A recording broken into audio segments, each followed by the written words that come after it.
మనకి ఇప్పుడు రోడ్డు మీద వెళ్తున్నప్పుడు ప్రతి రోడ్డు మీద రోడ్డు మధ్యలో కనిపించేటటువంటి డివైడర్ల దగ్గర కనిపించే కోనోకార్పస్ మొక్కలు పెద్దదిగా దట్టంగా కనబడుతూ ఉంటుంది.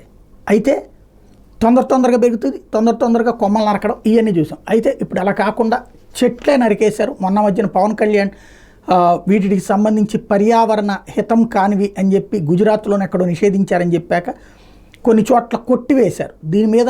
దాని మీద ఏ పరిశోధన చేయకుండా ఎట్లా కొట్టేస్తారు? చెట్టు అనేది ఎప్పుడు చెడు కాదు అంటూ మొన్న మధ్యన జన చైతన్య వేదిక లక్ష్మారెడ్డి గారు మాట్లాడింది చూసాం. మన దగ్గరనే ఇది కూడా తీసుకున్నాం, లైవ్ కూడా, ప్లస్ ఆయన సైంటిస్ట్ గారిది కూడా తీసుకున్నాం. అయితే ఆయన హైకోర్టులో పిల్ వేసిన నేపథ్యంలో హైకోర్టు దీంట్లో భిన్నంగా స్పందించింది. హైకోర్టు చీఫ్ జస్టిస్ గారు సొంత రాష్ట్రం అయినటువంటి కాశ్మీర్లో ఒకప్పుడు ఈ కోనోకార్పస్ కాదు కానీ ఒక రకమైనటువంటి మొక్కతో దానికి దూది పింజల్లాగా పడి ఊరంతా పడేదట. అవి చివరికి బండి తోలుతున్నప్పుడు వచ్చి మొహానికి తగిలి యాక్సిడెంట్లు కూడా అయ్యాయి.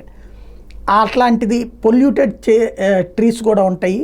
ఇది కోనోకార్పస్ అట్లాంటితో కాదో తెలియకుండా మీరు ఎట్లా పిటిషన్ వేస్తారని నిలదీశారు.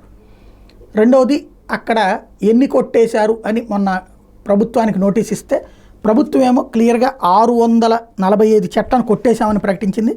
అది కాకినాడ, నెల్లూరు జిల్లాల్లో కొట్టివేయడం జరిగింది అన్నట్టు ప్రకటించింది.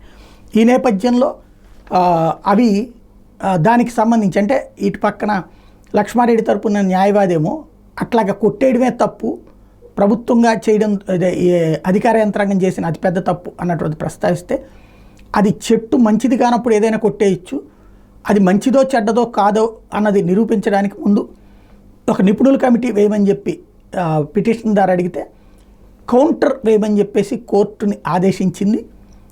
ప్రస్తుతం కౌంటర్ వేయమని చెప్పేసి ప్రభుత్వాన్ని ఆదేశించింది హైకోర్టు. ఇప్పుడు ఆ శాఖ ప్లస్ ఈ స్టేట్మెంట్ గతంలో ఇచ్చింది.